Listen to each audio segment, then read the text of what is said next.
pan pa dia ken pan na thum na dia hoi zo chang ina pastor pana abunon la zo ngal le mo atop na lama hi ale haman hoi sak ai kale la ka khatam se pyama hoi sak pang bang ina thum na ne wale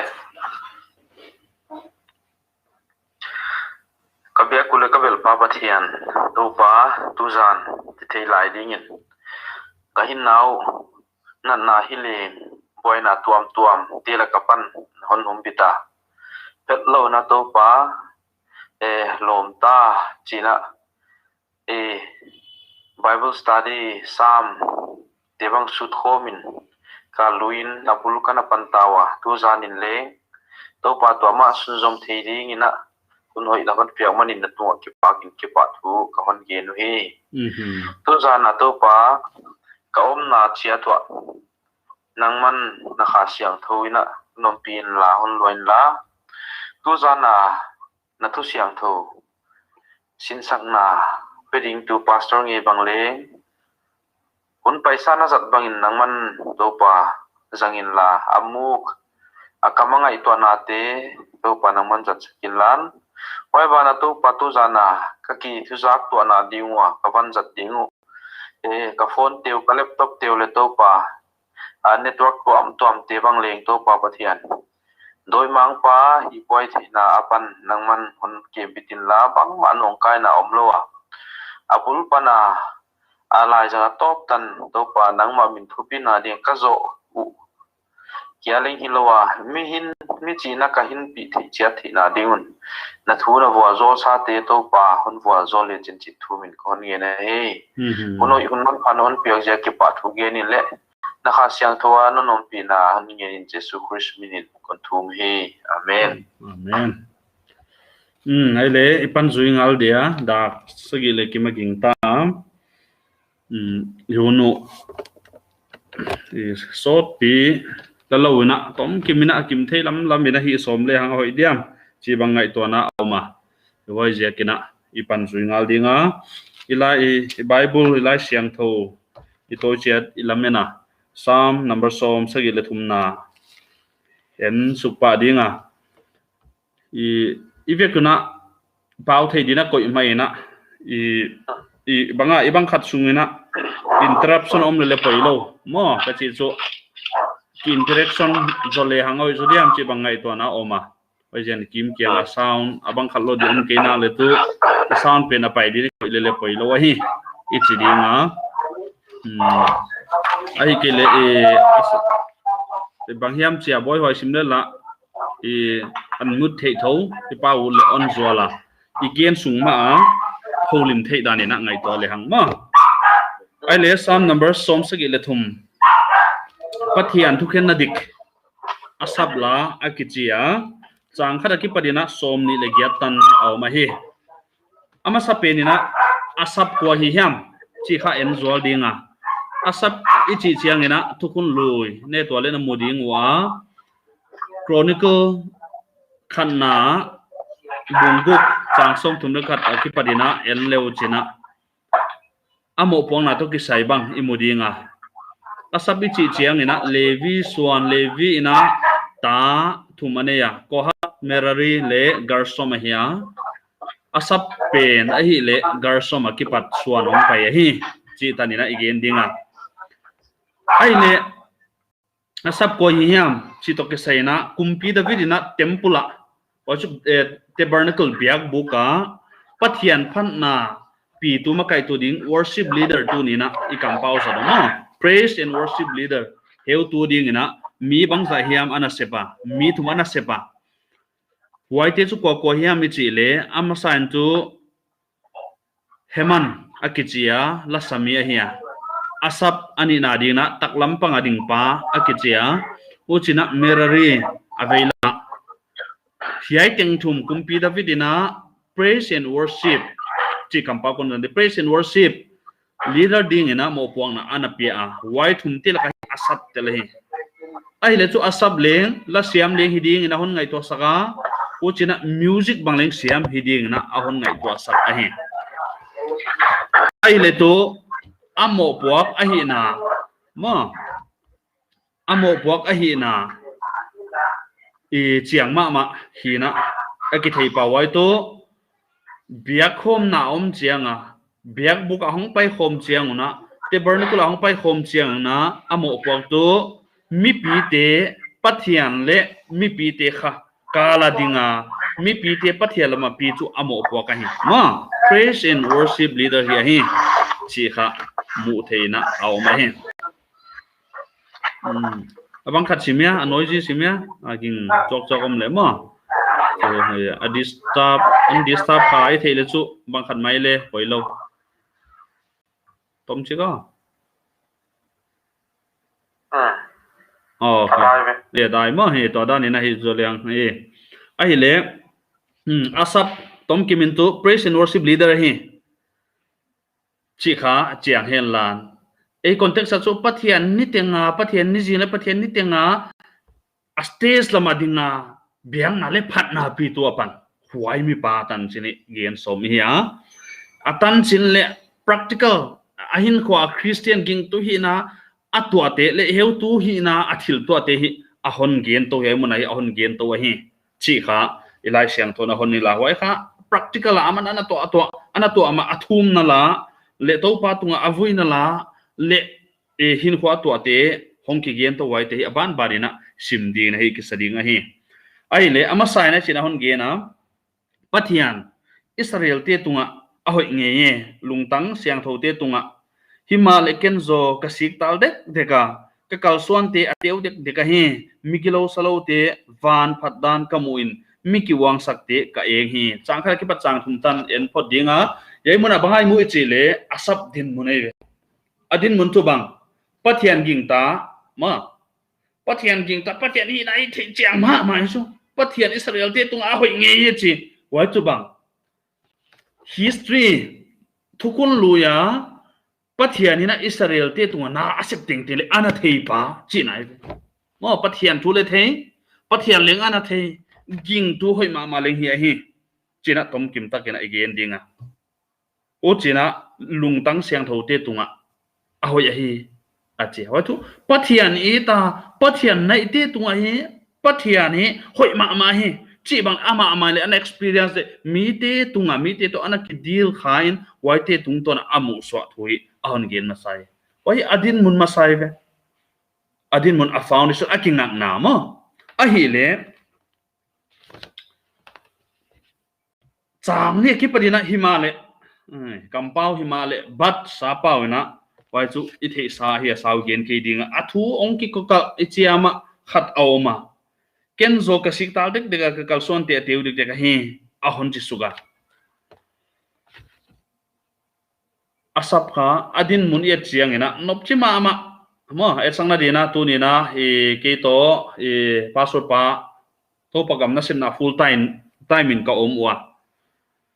non e danu na en hwai ma lengka hi mai thewa ai ke le isap tom sunga mo stage lam khoding ge ki pa ta lan sa the bang le en hwai ma hi bang le mu the na o mai the ai ke le pathian na sem na tu ni na ni tu kumbul se khom ma le lalte to le ka ke holim khang na wa cha christian gin na la ma le et sang ba ma te hong ta le bang hong tal pu khao mo wai the tan chin kha na sa ka khon po kare mai se en hwai na lom me chia ina ngai san ma te kha hong tal pu ko khelo na hong pu ko chi kha aminu kha gele gen u thwai loi manena I gen ke di nga ma mai na I thei leng om tham de ni ging ta tu nai jek khole za ki na o ma hi ma tua bang na asab leng adin moni hoi ma en hwai ma pathian to ke chiman ma mi te pathian lama pathian to kinai sem thei na dinga mi te pathian la api tu asap ai himale hai mana tu kenzo ka siktal dek te khachewa jo akim kyang mo akim amai lamaya anung lamena atak lampang ena ave lampang ayat chiang ina banga wai pathian pen sang ina abiak pathian pen sang ina aphat gige pathian sang ina tu yai akim kyang hausak na te migelo te wang phat na te lo china te mu chiang ina aman hi na sa ki pak thelo lung kim thelo eng wai te eng ina hin khwa te a hon jang to hi chi kha hiai muna imu ai ele sawi pai mana yai asapin kwa imu thei masa chu bang ging tu Christian hoi ma ichi bang le to bang a om thei be mo ahon che saka wai je kina I thei dinga hoi tu ni na ke leng hi mi te na banga igi pathian na sem pathian a ding a kizang ayang a khel na hong pu chiang una loi atang pi na banga mi te hi a siam nai ke ya nam chang kang zo te bang tu achang na din apostle pa bang khel nan hong pu kina ma drugs ya I can sex la ma hital hong pu khale sab to mi te concept ngai to na bangomia mi chile ka pastor pa din ai thum ding zai na ka thum ke a hi ma ka khalung sim nei chu himal loi tu uchi le hi kholo ka re mai sen chi in whatsapp ko ma le wa a message a thu pen a forward tu ko ma le pang zuma te hi ya himal hemuna asap thu yet chiang na asap leng tua bang din muna auma la ka tu la ya om hi le tu ye asap thil to bang le alang la ki message zung din a hon nai to saka hi ma aya asap ilegi chebang na tuak thei ve mo ma kele tuak thei ke ve mo asap le pathian to kinai ma ging tum wan hoi khat hi hi chebang na tuak ke ve mo chi kha ama sai na ngai to le hang u thuai isahim wo chang lia ki padina isim suk le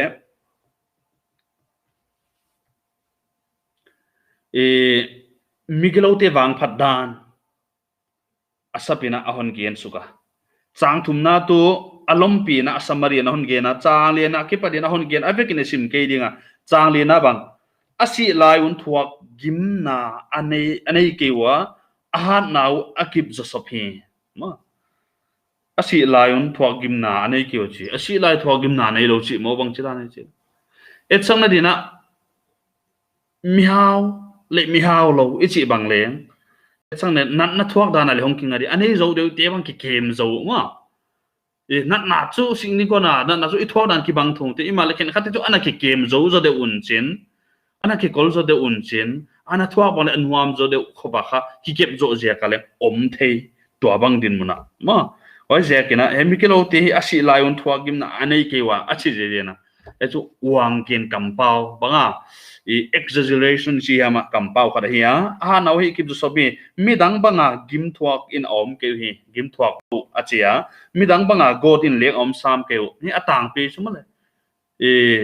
mi ke lo te kha wang phaun chin lo chingun chin wai je ka neu kha ana lam jang de umau mu the chu thuak lo banga hi achia wai je kin ki sak the na in khai niang bangin angongu aviala hiam gam nain apuan puan bang na tuam hi achia chang sagina tu thau ziakin amitu apong leu luawa lungtang thude sanga thupi ane uhi wa chu bang thau ziaka amitu pong leu la ochi tu anek ding nei ma anek ding nei na lungkim ma mau lungtang thude sanga thupi ane uhi che wa chu bang lungtang thude sanga thupi nei ade tengu nei chinai sum la nei ade ula lei the awu tengu la hi the ma changgen na anui sanwa gilo takin oi se na thua ge no ki sak the nain apa u he aki na hon gen to wa u china akamu wa lama akoiwa ma akamu wa lama koiwa ale un lei tung apaswak zelu hai le banga migilo te kha khial ma man pathian bang le la una nei lo ma khial na hi wang deu pathian bang asiam tu pathian bang nui za bola bolo ma akamu wa lama ko in chit koi pathian na chu ma ki sak thei na to mo ale un lei tung apaswak zelu hi ki sak thei na to pum dimu ge na hi wai zekin ami te waya aking nonwa tuino adima don siang sip tuino adim adon siang sip sipu hi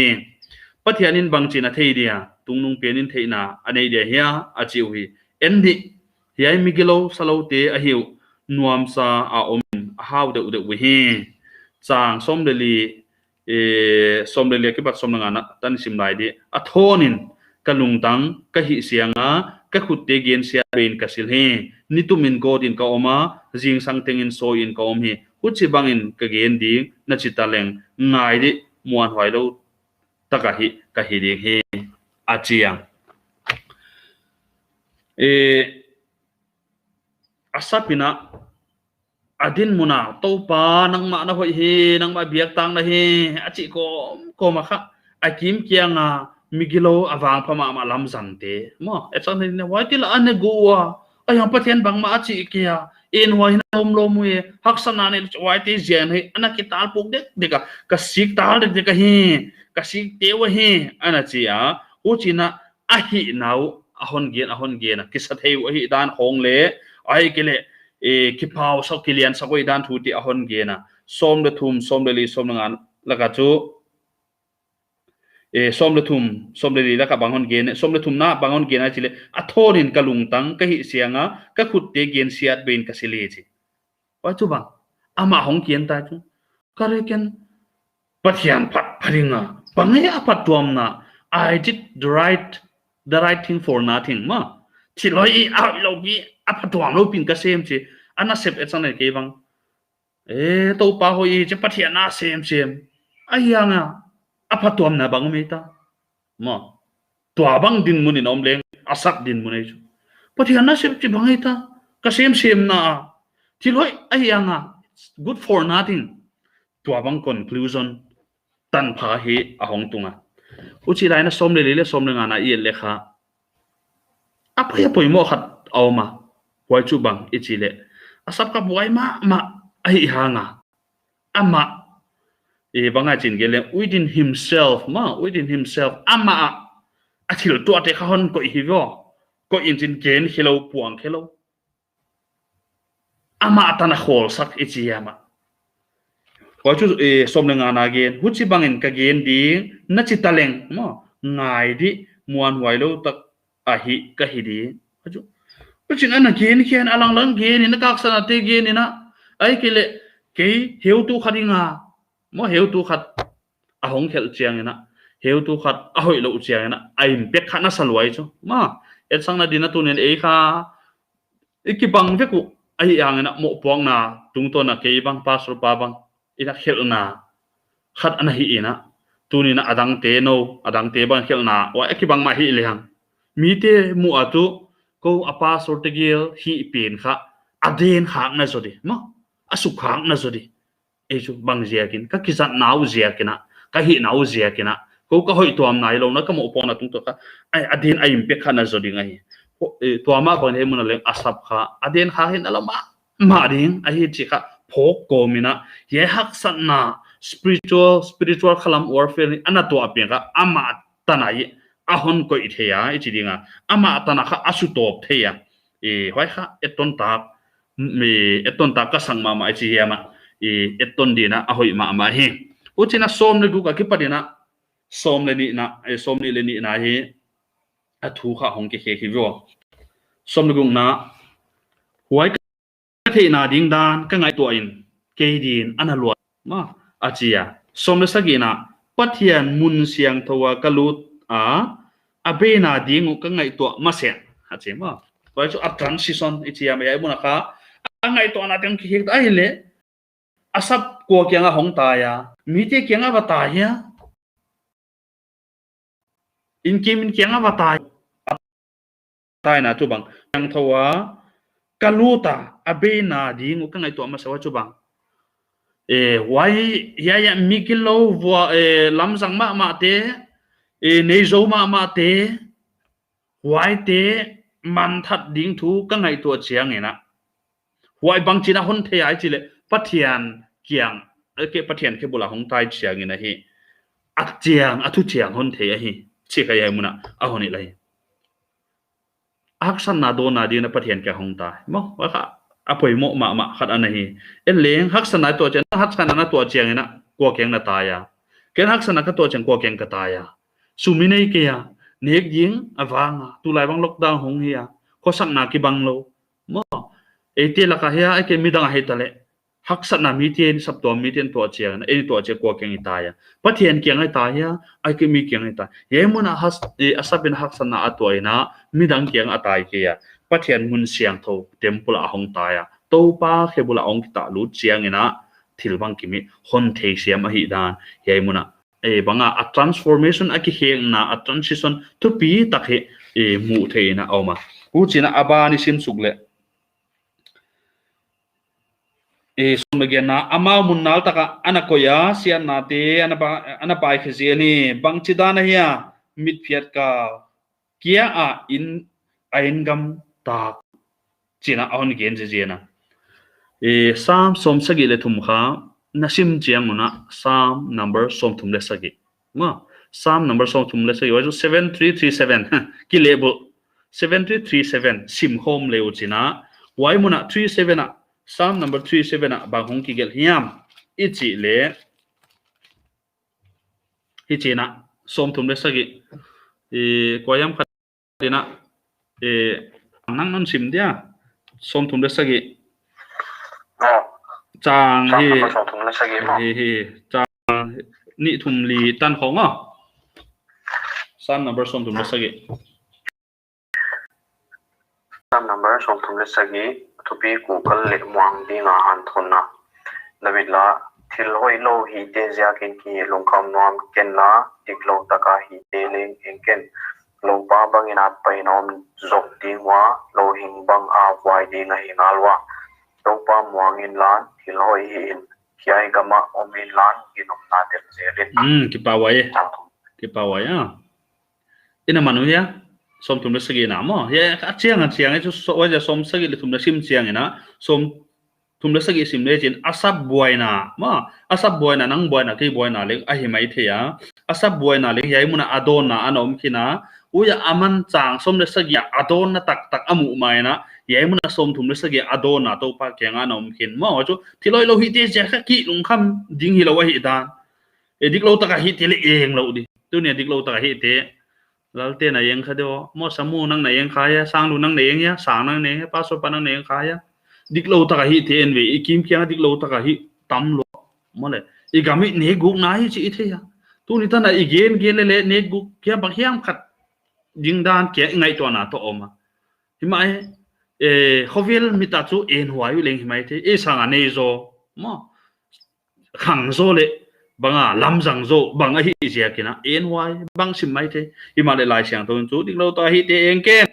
a chang ni na lo pa bang in art pa in om sok dingwa lo hing bang avoid ding a hinga lwa to pa mong la thil hoi hi in ye gama omin la ginom na tel selin achia asapina chang som le sagi akipadina pa kyang ahon sorina hi ai thui ahon ngai to khia hi som ni le khanna alung simon ki khe ka hichina ahon gen khia kalung sim lung khama a om a kalung tang sut a ka om lai in mol le bang ma theilo ka hiya nalaka gam sa bang phet ka hi hiya he ma ebanga angai to na alung pudi totally change chi ha ma hong ki khe ka abul lama chu to pa bang chida ne ye miglo te na wall so bang chida ne to pa ye miglo diklo ta gam ta te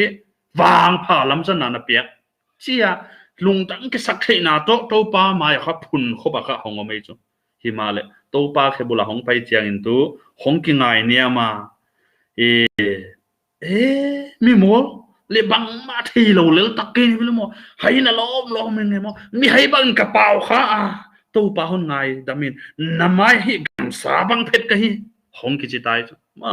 to pa khe bula ikita lu chiang ina bang ma lo hi da asabileng akimu ba bang na tunin ate leng bang ma ki sak thei na ringom lo bang ma lo hi dan ikimu ding ai wai jak na to pa khe bula itaya ikunia somni le thuma ki padina somni le giat hi chin tom chik ne zo dinga uchin discussion danin apai to le hang che ai le asabina bang thupung na hon lai ta somni le li somni le thum na himale na kianga ka om gi gia na khut tak lam na len gi ge hi ka khut tak lam na len gi ge mo banga thil ai aborwak chi zwang ne aborwak chamai ne aborwak mo thilom dan aki hek na mu theiya tunga chu sik tal dek เด็กโตปานังก็อย่าอมนะเฮียเฮ้ยมันอ่ะจูโตปาแค่บุหรี่ห้องใต้จังห้องไปจริงนะก็ขุดตักลำนั่นเล่นกี่เย่ห้องเจียงมากมาตามอ่ะสมนี่เลยเลียนังนั่นเล่มเท่นายนนปีดีงอ่ะโตปานังหุ่นปีนี่ตั้งมันตัวก็ตัวที่เล่นนังหุ่นปีเฮ้ยจังหุ่นปีตัวนี้มุดเจียงตาวัยนุ่งเจียงทุกปีนะนนกี่ป่าปีดีเงี้ยสมนี่เลยงานไอ้ทุกปีก็สมามาไม่อะวานะนังโลกว่ากันเนี่ยเลยนังโลงากว่ามากี้บังอ่ะลาขัดเหลวเป็นหมดตัวลายถังเดียวขัดค่ะเฮตุปาปุ่มพูถังพวกเปลี่ยนนะเฮียนังโลกว่าต่างจีด้านเดียวขัดไปมั้งไว้ข้าใหญ่มุนกินละเคียไอ้จีเลียงไอ้เกณฑ์เคียละกี่เดียวานะนังโลกว่ากันเนี่ยเลยนังโลงาก็ได้กว่ามากี้ทุนี่นะมั้งใหญ่มุนเสพปีเตไอ้กิเลนุ่งจุยปีคริสเตียนปีเตเฮียคริสเตียนหินหัวกำเป้าเฮเลยไอ้ตัวเนี่ยคิดว่าอินาสัตเทนะไอ้ตัวเนี่ยคิดว่าเนี่ยตัวปาเลยอะนังโลก็ได้บางมากี้สุ่มเลยไปเรื่องไอ้กี้นี่เลยลำเลยไอ้กี้เป็นลาเซียมเลยเซียมนั่นเลยกี้นังไอ้นังโลเลยอะก็ได้ถือดังอมโลไอ้จิตเฮดิ้งเขาเป็นอาสัตบางนะตัวปาแค่บุรุษกิตาลุเลยหังกษาเลกลุงตังอบาตาหิมาเลปัทเทียนตังตัวนักลุงตังอุนาดิงเลกตันตัวดิงอะฮีทุปีนะสาวยะมออีกลุงตังบะอีลุงตังบะหิมาเลปัทเทียนตุตังตัวน่ะอีลุงตังอุนาดิงมออัตุงตัวดิงชีเตลซุเยกานะฮีทุปีโซดังอมโลลุงกิมนาโตติโมธีนันเดเกนมานะลุงกิมนาตุเฮเฮาสังนาเตฮิโลนะปัทยานลิมสังนาเฮมาอันนั้นจีอันนั้นเฮสมเด็จสกีนะนายนังมากำลาตาอมเตอามังทันเด็กว่าอนมุเชียงตายใช่ไหมอาศับเลยอนมุเชียงตายใช่ว่าเสียกาปัทยานตัวเอกิจิมัดโซขบเละตัวป้ามีตาทิลกีเอ็นตาอินเสียนอาเจียงเราเตละหงเจียงเฮียงอาศับมีได้อาตุงอาเจียงเราปัทยานอันไหนเอ็นเราอินเสียนเจียงเราอินเสียนอามุเทอาเจียงที่จุบังเขาเวลถึงที่อันเจียงอิมาเลปัทเทียนเคบุลาหงตายาปัทเทียนโตหงกีมัดนนเจียงนี่นะทิลฮิปัทเทียนจ้าอาคนเจียงนะอาเจียงมาไว้เจียกินนะเฮียคนจิตไว้จุบังนังมากำลาตาอมเตอาทังเด็กว่ามั้งอาคนอ่างกอมสันเปอมาเตนะฮิมังทังเฮดิกโลตะกะนาเซมาดิกโลตะกัลสวนาดิกโลตะกะมิบังอ่ะอันน่ะวัลโซวาอันน่ะลำสังอันน่ะโลจิงมาอิสิเตเลงไว้เตฮิมามังทังดีไอ้เตะของเอ็นไว้ก็สเกย์เกียร์ดีไงนะปัทเทียนในหอยฮีตัวป้าปัทเทียนก็กี่หุ่มบิกันเนี่ยนานะเสพติงทูก็หิวที่นาดีเงินอาเจียอาซับหินขวามุนะ practical ตะกะอันนั้นตัวอีไลเสียงตัวอาหอนลุยเขียตัวเนี่ยกิงตัวคริสเตียนตั้มตักเตตัวนั่งตัวละเกยตัวหินขวาอีตัวด้านกี่มังฮอลเกยดีเกยเล่นนาตาลเด็กๆนั่งเล่นนาตาลเด็กๆอันนั้นเตี้ยวเด็กๆมั้งก็เตี้ยวเด็กๆกะไอ้เกยเล่นกับส่วนเตี้ยวเด็กๆกะไอ้เกยเล่นกับสิตาลเด็กๆกะจีค่ะหินขวานั่นน่ะตัวทำดีงะคุณลุยเอาให้เราเลี้ยงอันนี้เลี้ยงยังไม่เท่ในเวกนี้เกยเล่นกันไหนดีเย็นดีอมเตมั้งฮิมาเลตัวนี้นะอาซับบางนะปะเทียนแค่บุไรกิตาลุดเชียงนะวายลุงกิมนาลกิปานาออกมาวายอามามีแต่เทลียดเชียงนะอินดีเขาเวลาจะบังมาอมโลวะเฮวายเทต่างตนได้อมโลวะเฮอาคนจิสักไงมั้งตัวบางอิจิเทปอยมัวเฮไอเละบางอาโทษเซริงสาวโลนะอามาสตัวมอมโลดีนะมั้งกิคุมโคมดีนะจินอัตอบลำเกน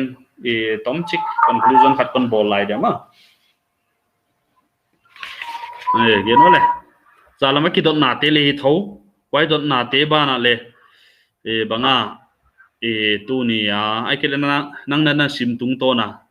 ะมูสวะไอ้เกล็ดเนี้ยข้าย้ายลักกะกำมันโจเจากี่นั่นจีบางอมเฮียไว้เตะของเลยท้าดีนะมั้งหุ่นเกี่ยวนี่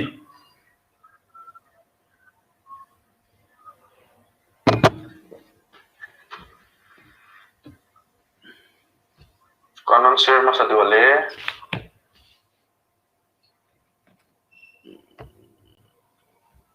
Help tu pa semua ini pan le mo. Le mo. Semua pan le na. sao ngai còn lo mà sao này lên số asia tuan lo itu pasang dengan dia dia lagi luat di sila kathi tuat khol kia ni zala pasal pat question boleh IT dan moment and bible not be pen subsequent dia hoi pen to prasip bom sila ya to question 1 to 2 on ke na te bom bangja kami lo te wang phali kham wa hiya chia ani na midang te lo chin na lung chin tak takin nakipa pi gel hiya or hasan na ni zo chi bang ai bang question ka ship ka ni na ki ngai to to chengena hian cha mi lo chin na te o ina ki pa pi thab le ma hian te ha haza na ki pa pi dai lam le haza na ko na kin hasep bang ai lam phokya thakino ma chiếc tuổi hay à lại xem thôi à sắp đến tiền mà bỏ đi lục xịn khăn ngoài ra đâu à mà ra được cái tiền ra được con này kiểu mà sẽ biết lắm chết thật cái đó mà ai à cái tuần nào hết chụp hỏi mình nghĩ lại giảm được không anh kia thì sẽ có đó chỉ bằng cả lục xịn mắm chưa bằng hay gì bên á ý bút xin lỗ lỗ gì lấy mấy đó có chỉ mấy à hi Japan chupa thei kon khol kia ai yakin I thei local no chidan o mai to na ei lung shima no pha je a khonu nga ile chong ki thei ke jel thoi no ki thei ke chianga ni hoi dik loi ge chan do chu ki gen hi yele na question number 2 na do pa nam si man patak tak ma hin na thei ya ya e pe nei le chu do pa nam si man patak tak mà hình thì nó mà chỉ nào được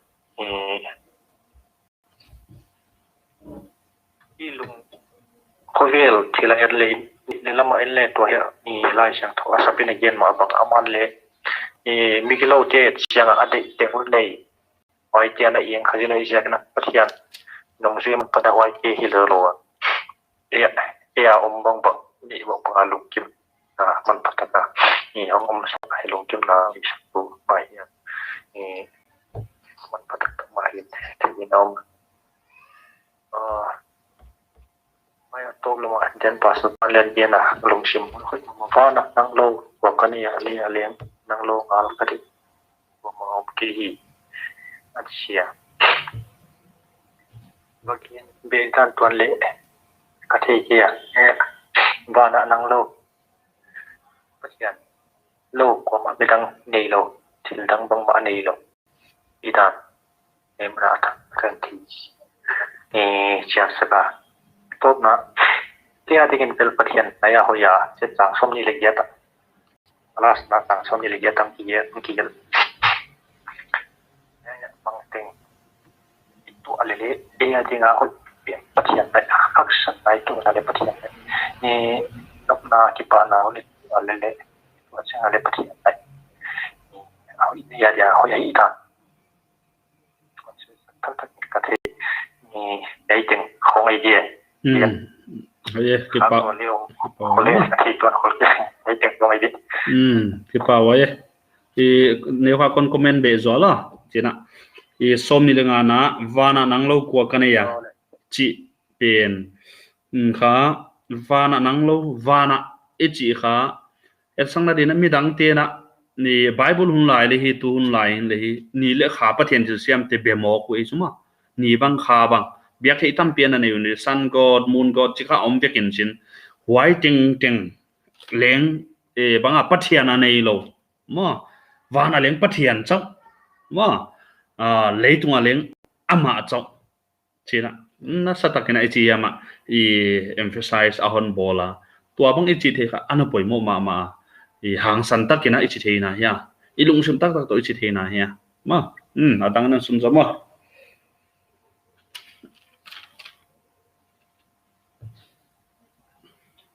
nếu tụi tao sáng lùn đi là tụi sắp tới biểu hơn bao nhiêu, lâu chưa nắng hơn bao nhiêu,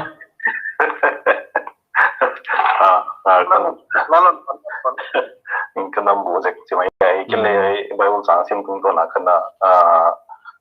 kana et je ka i le I chang thum na I NIV le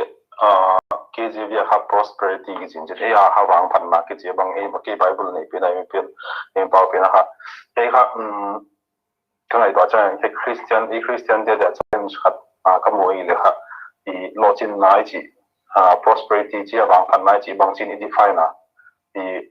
definition pen ha I conceptualize that I concept a hiat dan pen ha poimo ma mai ai do chi na e challenge khatin ka mo I ai lo asap mangin le tuna e chang thum le chang sagi chang gyat le cha esim suk le wai suka in na to kisaya asapin na nam to hat te bang le aim hingi na le I na ki to khama ba in ka bo I gen te na hat gen mo le kem kana to le I nom de kyang ko le wa chat tung do ko le cham du sim ho kana gen se mi lo chin na chi ya mi hau sang na agam lấy tang min azul na ne atan dan ko ne agam lấy tang nikini sak ta kha yoi atien nao ba he a ki pa sang na mun le ki pa zi mo na ni na mi wel ke ni kong awaki mun chang kha yen wai ki sa tun pen mai ilung se ma kha loi zo wan gam kai te te yoi chỉ là điều chẳng lý chơi ban lịch chơi kỹ nào chỉ số vì không biết là bằng đấy nó sẽ nói kỹ lâu tiền mai chỉ cả nó kim mừng chân hỏi tung tôi là thì tu na yang thật lâu na vàng ngắm cái kỹ số mà lại nè yang chung apa ta tang tôi là nó sẽ đầu đi tiếc kỹ đi đó chỉ là đâu này tôi là không mấy mấy hỏi bạn là thì hay tung tôi là con share nó có đây đấy thì cái Christian thì là challenging mà học ra cái thế này thiếu tâm bị định nó khó biết chỉ là cái Bible còn cáiตัวbahat Psalm number đi set cái nó tổng cái quá sim đây là cái mặt sao mà đấy mga dik cái gì tâm bị nó khó biết interpretation tung tôi là dik lâu lệ thì mga nhiều hollow pani on moral judgment tung to na dik ding yanom na ko bela khatso dik cha pom ngam Christian te iu ngai in ka thea I wai banga principle ki jan tak to example adena lo china bangcha hi na lo china ji bangche define na prosperity phần mà lộ trình là success chỉ có mà chỉ principle với principle biển liền có mà đàn cái principle biển chỉ hiện lâu đi khi nó tâm bị đi cái gì chỉ hôm nó không biết là secular mà không biết là tiếng nào ha efficient cho nên ha chỉ là hấp châu đi cái gì chỉ ngắm là inidiam chỉ hay challenge liền bị hình không cái nó sim tung to này vậy từng con sẽ bảo vệ tăng em mới nha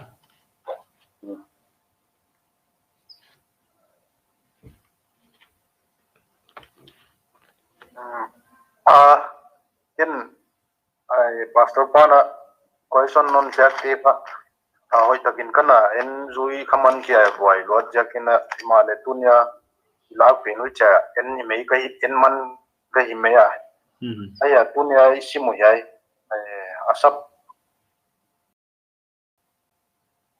tung to na le ama anna la khong makai tu ai kile sapwa ma dinga bang wam poingo tak anai na lungcha na na to te bang ka ngai su te na ei le kibul ne ki ngai su te kibul te ina ka koya uchi lai na to ma bang in to te bang challenging mama ala photo hi la hi ginom tak to len lowa om zona ai ke le pathia lama ma ki thak swa thaka kimu pathian anai a hoi dan on gen na te hi thupi kasa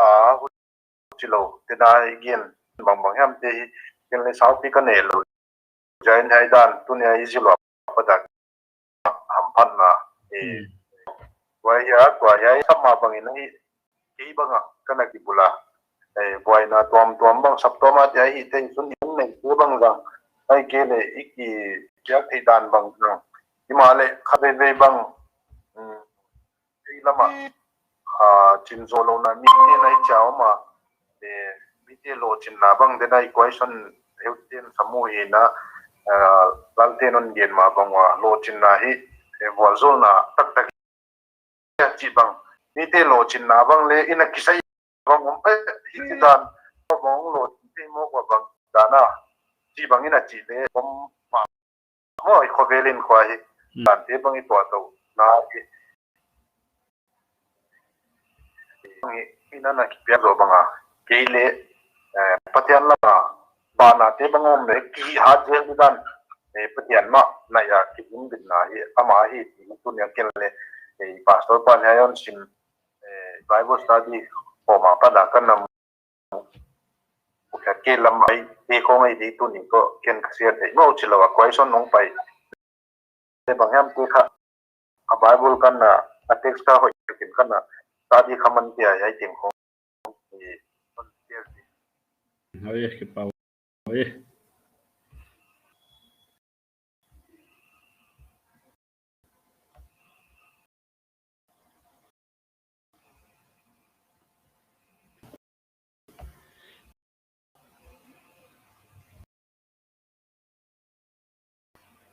Nha sáng ya ken le kara sim na le he to ni super la to na kana mu ka chalo te consider dia ya asap kiti background on gen hi ile asap kiti hi mihing hila glorified body ai kan hi thu pi ta om nai lo ahi is ta kha pan ta som le guk ta hi am hing hi na hi chin gen le asalam mit to ma asalam mit to hata thilam udan khon gen suka to pathiana de ki janglel ichidiama UIF hi tale BCDA hi tale tola hi tale ministry hi tale life to related hi cha bul to thi ma hi ka ko ya bangja ki chile pathiana de na sapata ikizat lai na to male ya tang ni na ka kalsuan te tal dek chi bangja kalsuan te tal dek ichile mi hing hi na mitto tulaya ya tan thum na ahang bel mi dik tan lo te lo chin na le kamu mi dik tan lo te lo chin na kamu chiang in na ka eng khadik chima tulani social media ko hat ma lo chin na lam saw lo gen jwal leng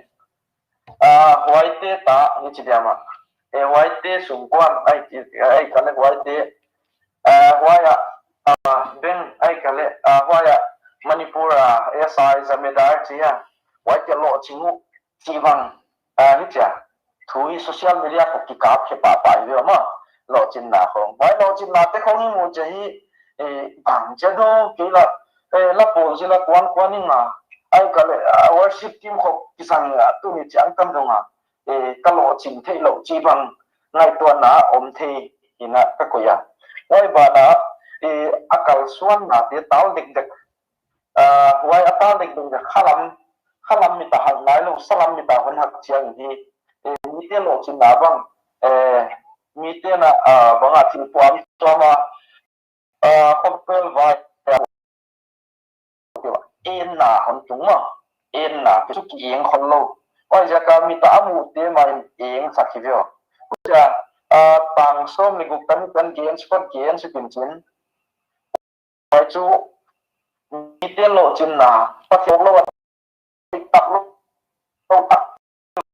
lo chin na khong gen su ka lung sima hon pu non chu bang hiam de chi le piang thak lo ti a ringa leitung ki chi aparadisu ana hin chin piang thak lo ti a leitung ki chi aparadisu hin chin wai ja ka nuam ka dingu lo ching dingu bang ting nom le ama de avan ga mu hi tai changa tara ko ya le gam tin chin oi le tu khwal jin na gam hi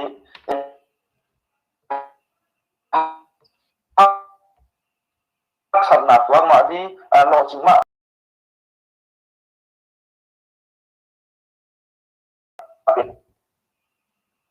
ini prize award pen hi wan ga ma ti hi mana le tu ai mu lo ya tam ti om bang cha do tu ya kana ki sat na ai kale ku ma bang sat ko ma jan na ki sang na tu jang tan no exam ka jang da lo ching lo na chi ba ya to ba na tia de hona account sak tia de hona ong sak pe hi mun ai lo ni ki mo mun ai lo ki mai bang le cha le ba na ni ya de ki khol ba an go khol ti ta ma ni na chi ina ai ka mu suka bang so me sa gi na ki pa na kha so ni le ni ta la hi salam mit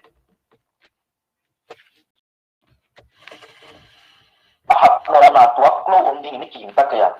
ai para tak sat ni lo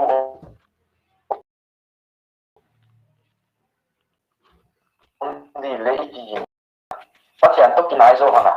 hak sat na ni tua chang a pathian ni abi siang tho te tu to la mu saka ilung kham ma le mang ma chang a pathian om pi na te ki mu zo hiya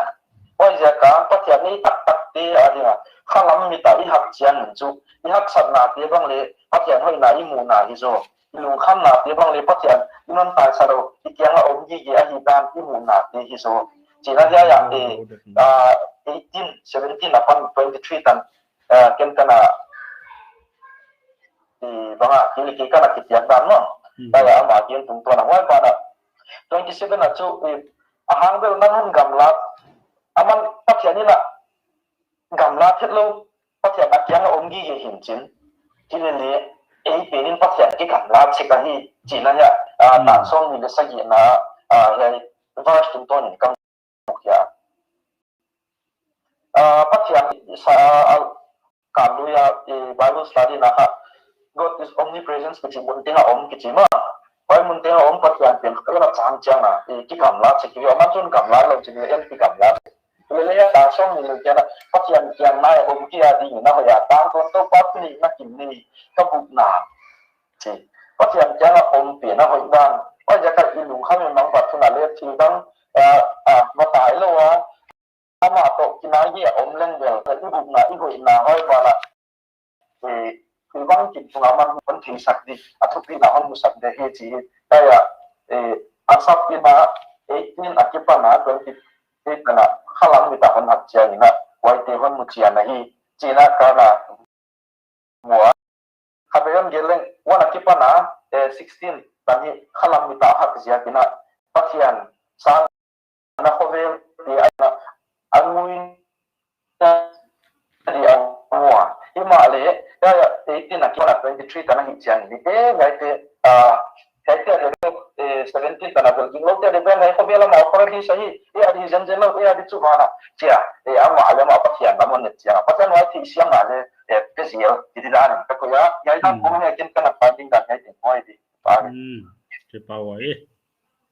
sang na ge nu thia om to tu ta go ke bang we om tuan lo mo om tuan lo le ki pa wa ya thu kin na ken ka hon bol de man phai sa de la mai gen khom te bang de na lal te non gen phan na ichi te kha prosperity how do you define ichi kha na poi mo ma how sang na va na ichi khom bang ai a hoi le om thamai ichi dia wai kha sau gen be ke dinga uchina jana par panan gen ke lung sim khoi mama uchian se da kanet khalo paradis chi hi on gena ai thama migilo salo le hoi lo tia din tu le tunga no am thei pena om di che hi top maya wa chu amao ding a paradis song swak khot leng a hiya e tu le tunga banga lamet na hing nei te hi lain leng nuam taka om ding chi a hi ke ya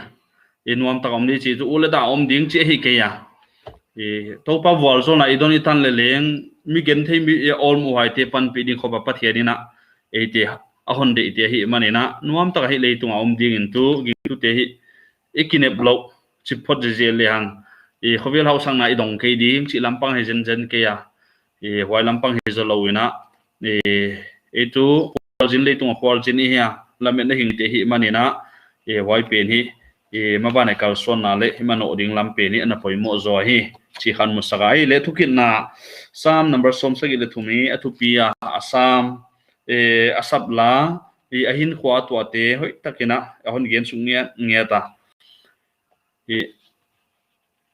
banga hei na dena tam tak election sim sin lai tampi gen thei gen sa inom tamale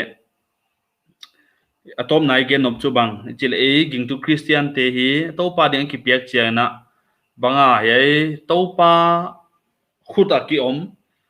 ahia na poto pa khuda ki om chi hang na et sang na de na ke khuda mi khat au ma et sang na de na robot bang dan ki hilo wa hi chi kha ingai to dinga hoi sia le pa hi na to hing lai te hi chi hang ima le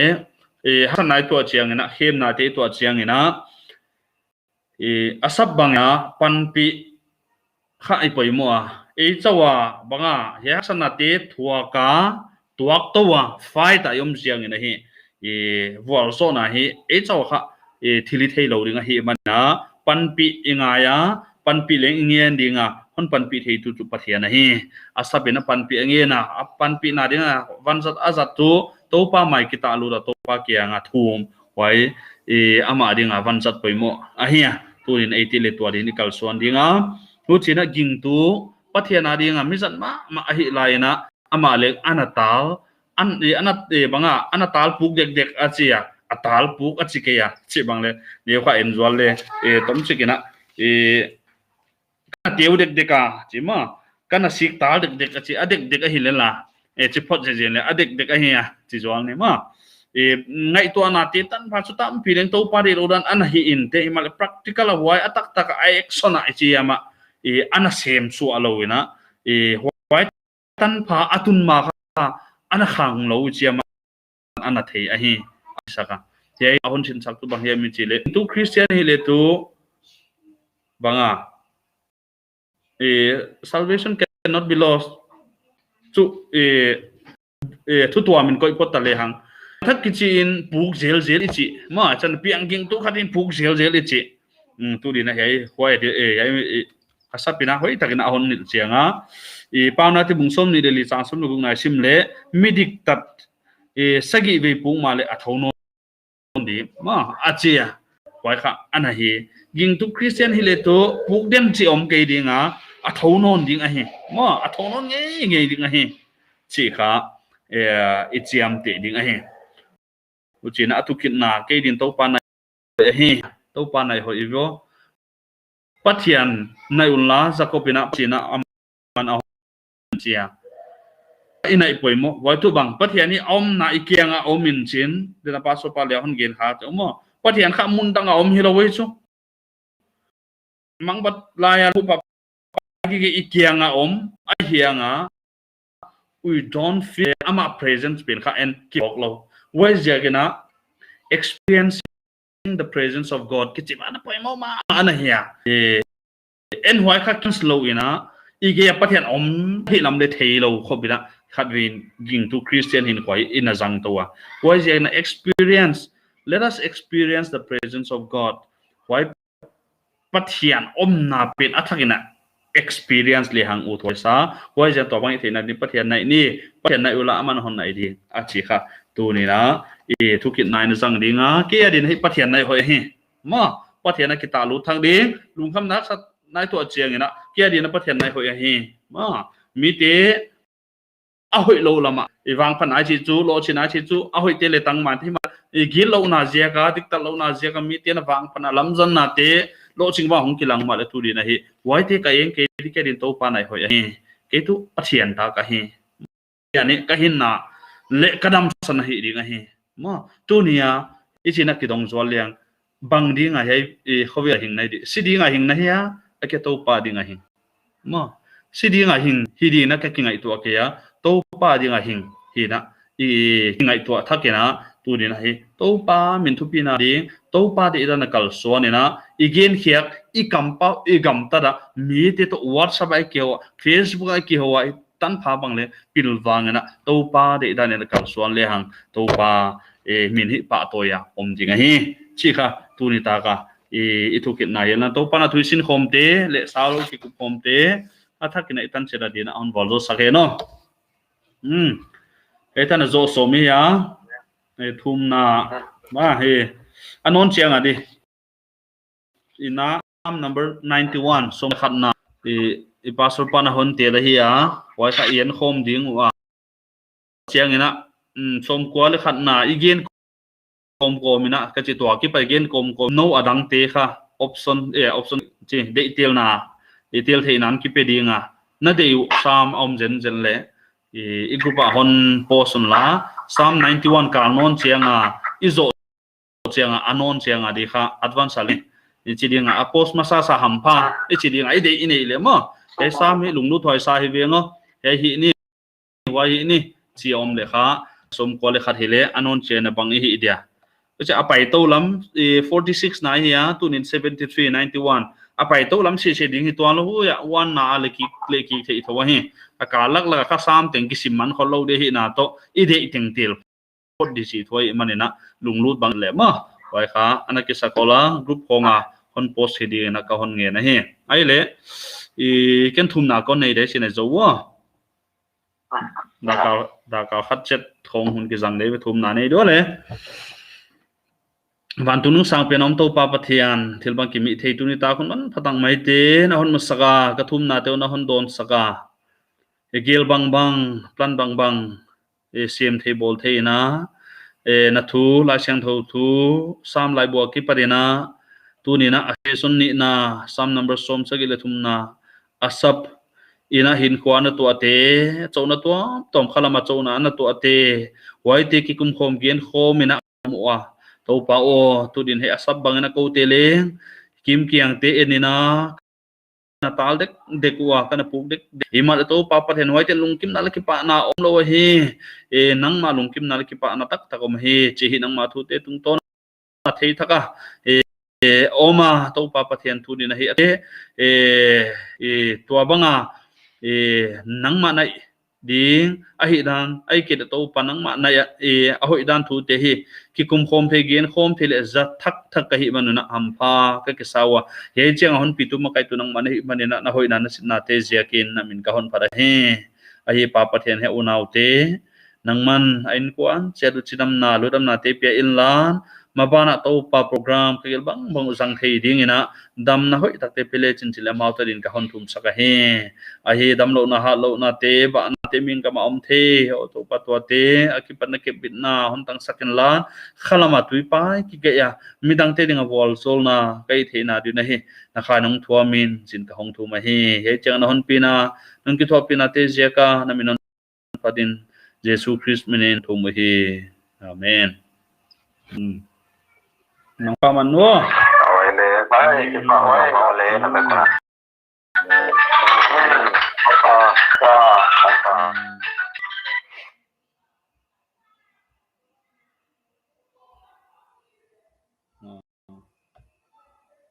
no je lumalal no